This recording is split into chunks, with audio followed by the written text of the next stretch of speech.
Hey, my name is Maury Croson, and I help athletes run faster by focusing on their sprinting technique. Many football players know that the best way to get exposure or to get recruited is to have a great 40-yard dash time. You could have great stats, great lifts, great film, even, and still not get the exposure or the recruiting that you're looking for. And a lot of times, what ends up really being that separator ends up being the 40-yard dash. And so, what I did is I created a webinar to make it so you can get everything you need to understand how to run a great 40-yard dash. We're going to be going over the keys to run a 4.55 40-yard dash, just because I think anything under a 4.6 is going to help you in getting exposure, especially if you're at the high school level. That's definitely something that's going to be able to stand out.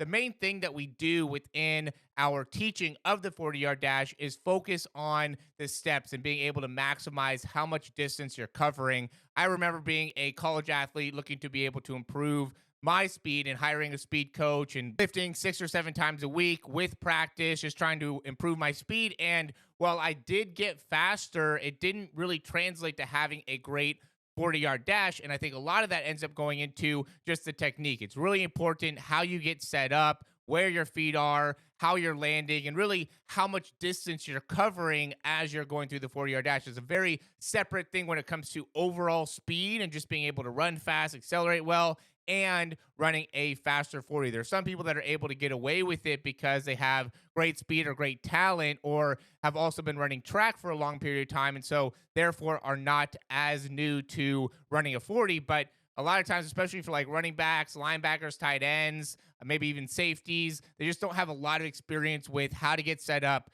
how your steps should be, where you should be landing, how you should accelerate. And a lot of that ends up being precious 3/4 of a second that makes it so then you are not able to run a great 40-yard dash. Obviously, the big difference between 4.8, 4.9, a lot of guys run that in comparison to a 4.5, 4.6. Again, that's going to really help you stand out when you go to some of these scouting combines or just exposure camps. So if that information made sense to you, or you feel like it applies to your current situation, go ahead and get signed up for this free webinar. Even if you can't make the time, we'll send over a replay so you will be able to watch it. Again, this is going to be to help you run a 4.55. Not everybody's just going to be able to run that, especially, again, some of the bigger guys. You don't necessarily need to be able to get to that low level, but even running a great 10 for a lot of like linemen is going to end up making a big difference. And we'll go in depth into running a great 10 and what you need to do in order to do that. So again, go ahead and get signed up. Looking forward to meeting a lot of you guys and helping you improve this 40 and making it so you could have a great